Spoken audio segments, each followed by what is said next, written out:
Hello everybody, welcome back to It's Current Year for another fan submission, once again from our friend Way. Today he is playing the Vampire Coast, so he's moved on from the High Elven sub-factions up against Lunacy and the Greenskins. Previously, a very, very good Vampire Coast matchup going back a few patches. I'm not so sure it is anymore. I don't think Greenskins are as good of a counterpick as what they once were. They have a lot of options to deal with the ranged or traditional ranged play of the coast, but we'll see how they go today. So for Lunacy here and the Greenskins, we've got some Forest Goblin Spider Riders as well as the Archer variants on each flank. We have a front line of Savage Orcs. Savage Orcs, obviously with their physical resistance, can weather a bit of storm from ranged assets of the coast and also just cut through zombies very, very quickly. Likewise, Savage Orc Arrow Boys don't care too much about being compromised by zombie summons because they do have decent combat stats in their own right. 32 melee attack and 39 weapon strength means they'll actually just fight back against zombies. But they have decent melee missile strength as well. And the obviously sleeper stat of the Orc Arrow Boy, both variants, is their 6 AP missile damage. So decent AP for a unit that doesn't really pay a premium for being a dedicated AP unit. The hero core for the goblins down here, we have an Orc Shaman. Looks like he has taken one of these scrolls, the damage resistant scroll, as well as Fist of Gork for dealing with sirens, as well as Brain Burster for just some area of effect damage.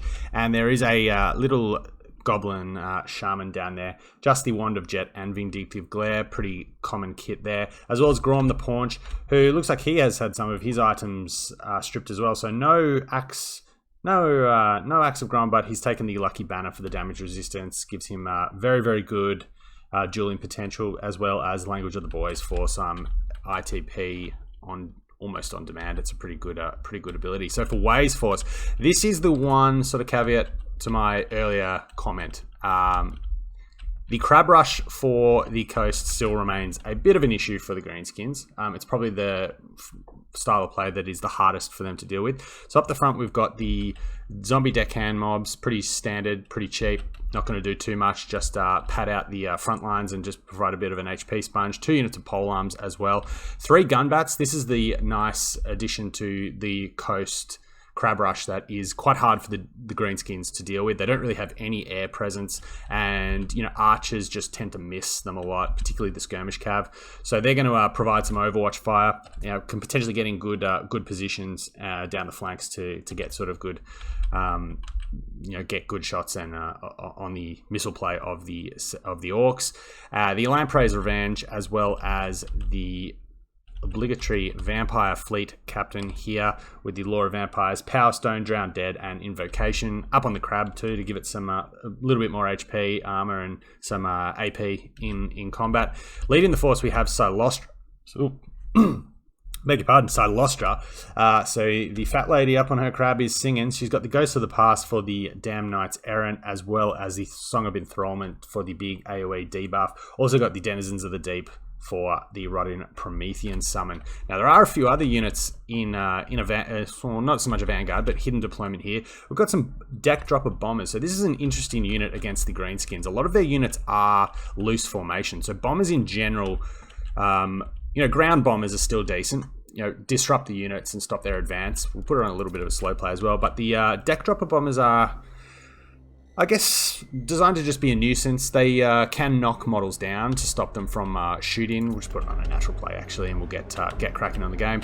But yeah, an interesting addition. We'll have to see how that goes. A couple of Scurvy Dogs in the forest here, and there were actually a unit of the Squighopper ROR, the Durkit's Squigs, in the forest here. So immune to psychology, good charge bonus, pretty decent. Won't get terror outed, poisoned attacks, all that business. So the Death Creepers and the Spoder Riders do realise the trap here pretty quickly and a pull back. So good play by Lunacy, but we see some nice Overwatch fire and some really good damage and pretty close to routing almost there before they just managed to stabilize their leadership. So Durkit Squigs on the charge will do pretty well against Scurvy Dogs. Probably don't want to be 2 for 1. That's a nice little piece here, so smart to move back as the front lines will begin to meet.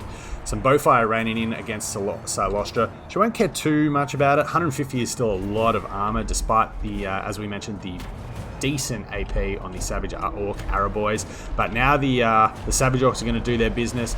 Some Rotting Prometheans summoned into the back line. Good, good at pressuring the Savage Orc Araboys. Obviously, not a lot of AP on their melee attacks, so they will be pressured very well by them, by the Rotting Prometheans. And now the deck drop is just basically looking to get some good targets, seeing what they can do, flying over the force, probably looking to get some shots into Grom. And as we see, as they're flying over, taking a little bit of bow fire, but not anything really substantial. The bombers, the bomb droppers have taken a little bit, and the Scurvy Dogs now making their presence felt into the infantry archers for the Orcs. But as you see, even on the charge, bit of burst damage, not killing a lot of unit models, but a nice little wraparound here by the Greenskins. The Durkit Squigs and Spider Riders are going to pretty much crumble this Scurvy Dog out very quickly.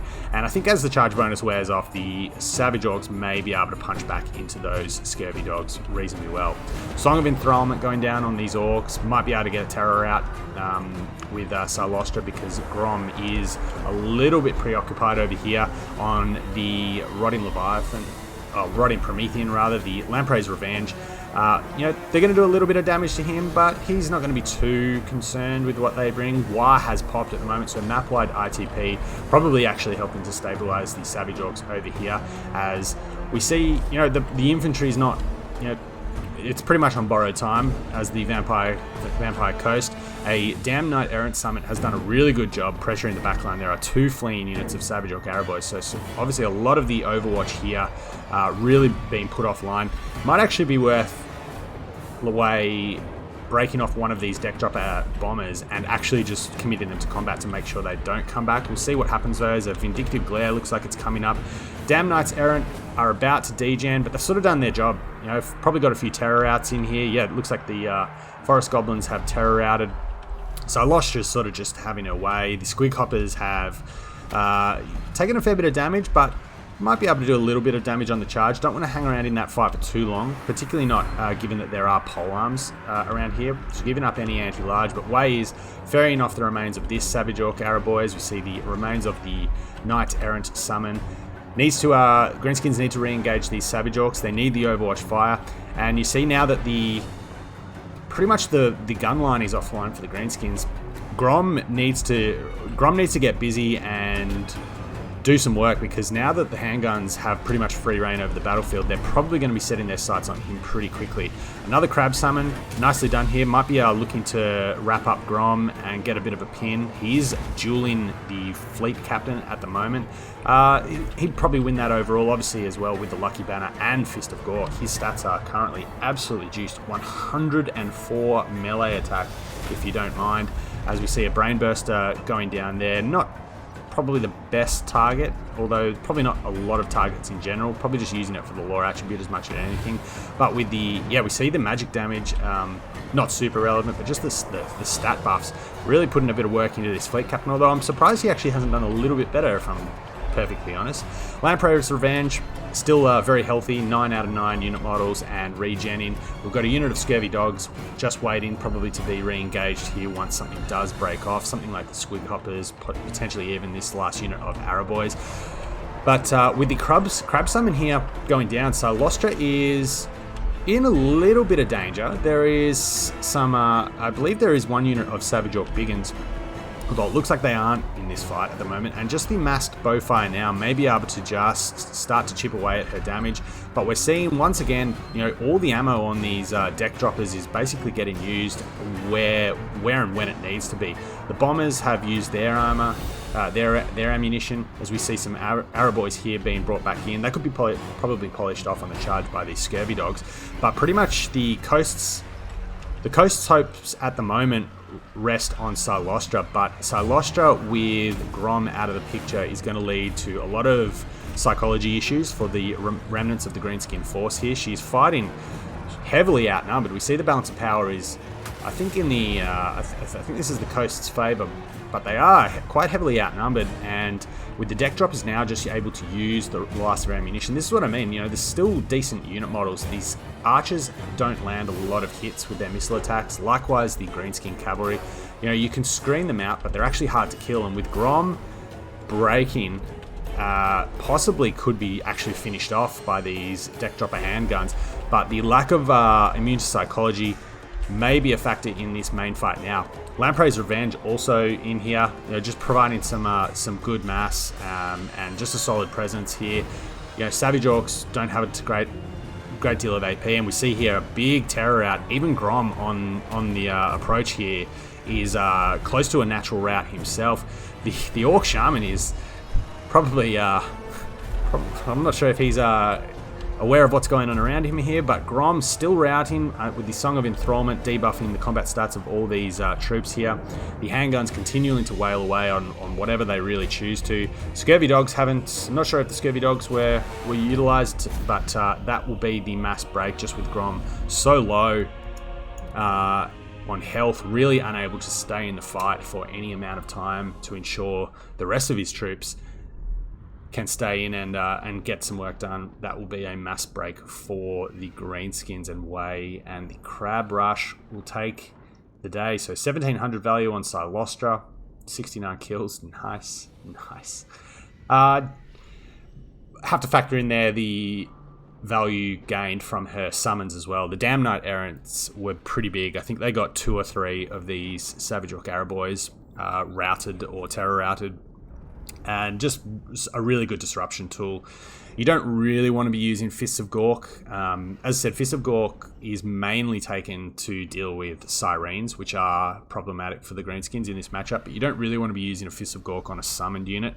So he kind of just had to take the hits there, and unfortunately a couple of the Savage Orc Araboys were routed off. So we see pretty decent value on all of them. Reasonable amount of value. Most, I think 2 of the 5 got their costs back. The rest about mid 300. So nothing massive there. But used the ammunition well. I think most of them spent a great deal of the fight firing at Silostra. But firing at the deck droppers is a different thing altogether. As we said, a lot of arrows will miss their target. Not the most accurate skirmishes at the best of times, but the deck droppers pretty much had free reign. Again, not a ton of value. I'm actually surprised they didn't get so much. They probably spent a lot of their time winning the firing at the skirmishes, and the skirmishes weren't a big factor in the late game. Weren't able to do a lot of cycle charging, imbue poison, so perhaps that was a better use of their ammo. But they did get some nice hits on Grom in the late game. And like I said, when Language of the Boys, when he's out of combat and Language of the Boys isn't obviously Silosha was very, very tough for them to deal with. One of these Scurvy Dog units really got some good value. Probably could have even got more had it been used to charge off those routing Savage Orc Araboys before they got back in. And the deck dropper bombers, reasonable value, nothing massive. I don't think they have a lot of ammunition. And likewise, like I said at the beginning of the battle, everything here is loose formation. So the disruption from the bombs isn't as nasty. I think if there'd been the ROR Night Goblin Archers, the Rusty Arrows, they would have been a really good target because they are tighter packed and obviously a bit of a smaller HP pool than Orc units in general. But yeah, the casters had a bit of a rough time. We did see a good Fist of Gork go down on Grom in that one-on-one fight he had with the Fleet Captain. Fleet Captain got a few decent summons and I think a few decent invocations. Silostra got a little bit low at the end there and was wavering, so probably pretty clutch there, giving her a bit of a top off of HP. But Grom really struggled to get a lot of value. There was I think he did get pinned in against the, look at the value on the Lamprey's Revenge. Certainly a big player in this game. They managed to pin him in and get a bit of damage on him before he could pivot round and engage Silostra in that big blob fight. And the lack of ITP probably really did hurt the Greenskins in the end. So thanks to Way for sending this in. Got to say I'm very disappointed that we didn't have the Silostra sub-faction, but I'll forgive you all the same. Another good win. And like I said, a good... I think this is the way that the Vampire Coast generally is best off approaching this matchup now. Greenskins have just turned into this really efficient faction when they go missile heavy, and funnily enough can actually outshoot, in a lot of cases, even the Vampire Coast. So yeah, I don't think it's the matchup, the great counter pick it used to be, the Vampire Coast into Greenskins. Still probably an okay matchup. Still obviously have the benefit of terror routes and that kind of thing, which can be a weakness for the Greenskins. But yeah, I think gone are the days where this is a favourable, heavily favourable matchup for the Vampire Coast, certainly under the current patch. But yeah, thanks for checking out the replay. Thanks to Wave for sending it in, and well played to Lunacy as well. It was a really good game. And until next time, take care.